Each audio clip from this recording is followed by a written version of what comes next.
This is going to be a recorded screen tutorial for CGS 1060 on generally how to complete an assignment in SimNet, and more specifically for PowerPoint Independent Project 1.6, which you can find in your D2L shell under Unit 2, SimNet Office, PowerPoint Chapter 1. This is not the chapter to read, but the actual assignment to do.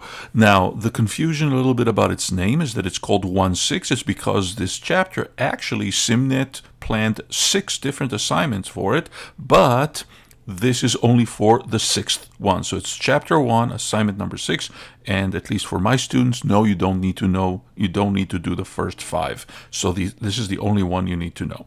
So how do I actually do the assignment? I click, and just like everything else in SimNet, it takes me to this window. Now, since I'm a teacher, I see slightly different options here, but if I click SimNet Student, this is the point where, or full SimNet, this is the point where we can see the same. So as a student, you need to download at least 2 files, but I recommend 3. What am I talking about? You need to download the start file. You click, it downloads. Like any other time, I recommend using Chrome as your browser, because you know where it's going to download. It's going to end up in the downloads folder. You also want to download, click on resources. Resources is going to be a zip archive. In other words, it's a folder that has a bunch of files in it. And you also want to download the solution, which is a PDF file, which shows you at least the look of what the finished project should look like. Speaking of zip, going back to your course, just in case you don't know how to unzip files, going back to table of contents, right under Docs for Class Lectures, there's a topic that I uploaded called How to Zip and Unzip. And when you look into it, there's a link for Mac users. On Mac, it's as easy as double clicking. And for Windows users, it's like 2 more clicks to unzip things.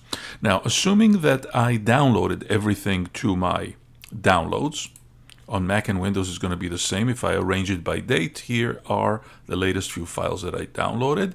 I actually copied and moved them, but this is totally up to you. I actually have a Broward College folder where I put all my CGS 1060 stuff by semesters, and I created a subfolder for PowerPoint and for 1.6, and here they are, all the things that I downloaded, including the zip that I unzipped. So this is the zip, this is the folder that was unzipped from it. The first step is to launch PowerPoint, and you can do it 2 ways. If you have a shortcut, like on Mac or Windows, or from the start menu on Windows, you just launch PowerPoint. Or if you found the file, the PPTX, this is the start file. It will include your name. For me, it includes my name because I'm pretending to be a student. But for you, it's going to include your name and these words.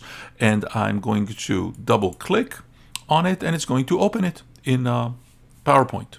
And at first, it looks like a very, very empty nothing.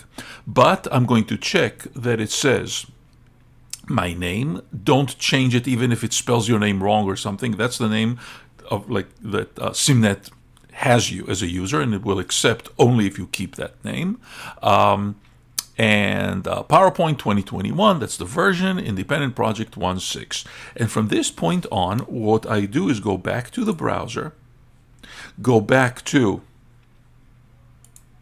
the assignment itself, and go back to SimNet, and I'm going to look at the list of requirements. Now, I can look at it on Mac or Windows. Now, here's what I'm going to do.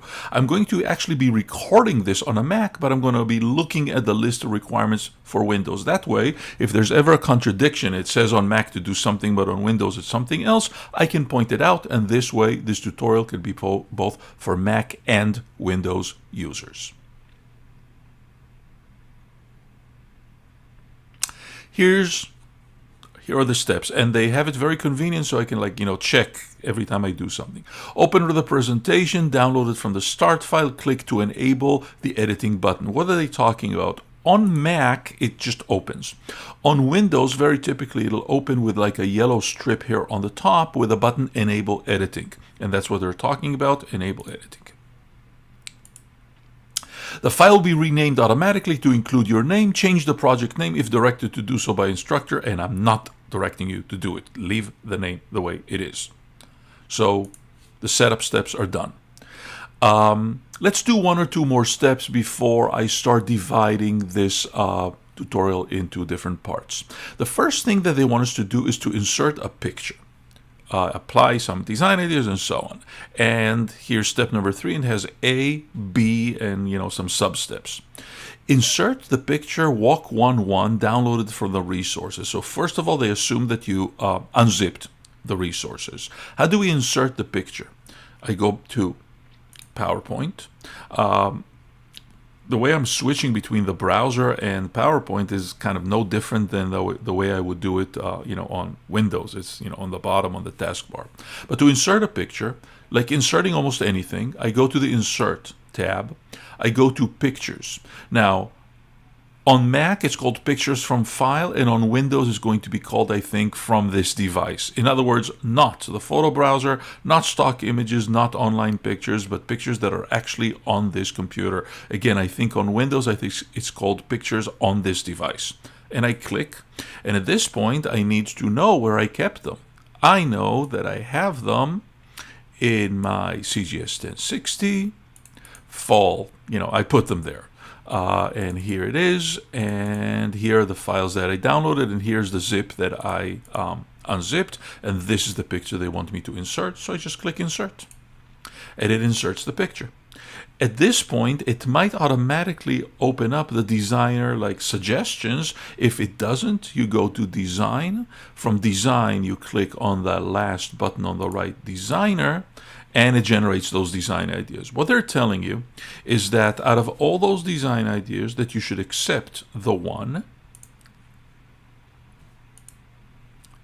Here it is. Select the layout on the picture on the left and larger area on the right.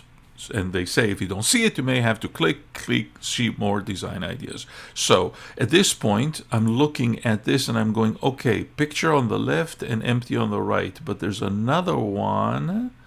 Let's see, with picture on the left, design on the right. So is it this one or this one? At this point, it's really helpful if I found the solution, opened it with whatever's opening PDF on your computer, looked at slide number 1 and saw that they mean, the more narrow one. So this is what the finished one should look like.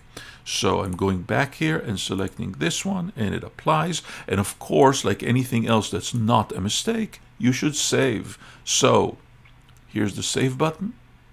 And I'm going to stop this part of the tutorial. Let's call it part 1. I will see you at part 2, where we will continue from step 4. Actually, let's before I do that, just to finish 3C, I did, the design ideas. Change the theme font to Arial Black - Arial. How do we change the theme font? Because right now that's not the right font.